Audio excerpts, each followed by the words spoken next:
Hi అండి. ఈ మధ్యన ఎక్కడ చూసినా సరేను ఈ కోడిగుడ్డు పఫ్ అయితే కనిపిస్తుంది కదా! నేను కూడా చాలా సార్లు అయితే చూసాను. ఈరోజైతే ఓన్లీ ఎగ్స్ అయితే బాయిల్ చేయాలనుకున్నాను. సరే 2 ఎగ్స్ అయితే ఉన్నాయి కదా! ఇది చేద్దాము, ఇంకా టైం కూడా ఉందనేసి నేను కూడా ట్రై చేశాననమాట. ఫస్ట్ అయితే ఒక గుడ్డు అయితే ఉడకబెట్టేసుకున్నాను.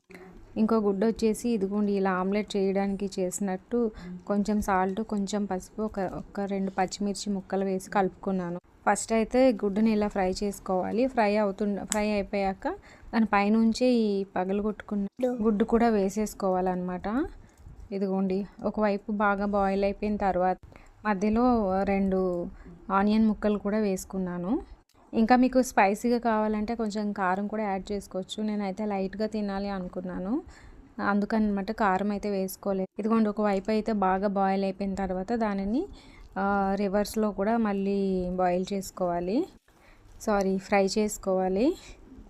చూసారా, నేనైతే చాలా దగ్గర చూసి అసలు అదేంటది అలా చేస్తున్నారు, అది ఏం బాగుంటుంది అనుకున్నాను. కానీ ఇలా అనమాట, కారం గట్ట అన్నీ తక్కువగా వేసి చేసుకుంటే మాత్రం చాలా అంటే చాలా. ఇంకా మనం బయట కొనే పఫ్ అయితే ఆ ఎగ్ అవన్నీ ఎప్పటి నుంచో ఉంటాయి, కానీ ఇప్పుడైతే మనం ఫ్రెష్గా అలా చేసుకోవచ్చు అనమాట.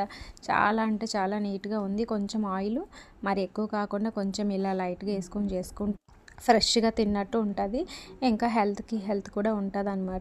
నేనైతే ఫస్ట్ కాబట్టి సింగిల్గా ఇలా చేశాను, ఎలా ఉంటుందని.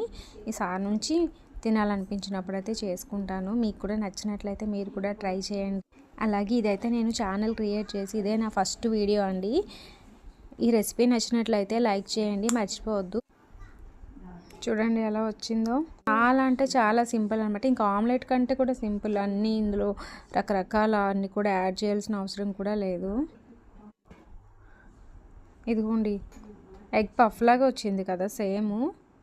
ఇంకొచ్చేసి లోపల గుడ్డు కూడా అప్పుడే ఉడకబెట్టి తీసిందనమాట. అది కూడా చాలా వేడిగా ఉంది లోపల. వెంటనే ఈ చలికి వేడివేడిగా తింటే భలే ఉంది అనమాట. నాకైతే నచ్చింది కాబట్టి రేపు ఒక 2-3 అయితే చేసుకొని తినేస్తాను. నేను ఏదైనా అంతే, నచ్చితే మాత్రం ఒక 2-3 సార్లు తినేస్తాను అనమాట. చూసారా, రెసిపీ నచ్చినట్లయితే మీరు కూడా ట్రై చేయండి. Thank you, bye.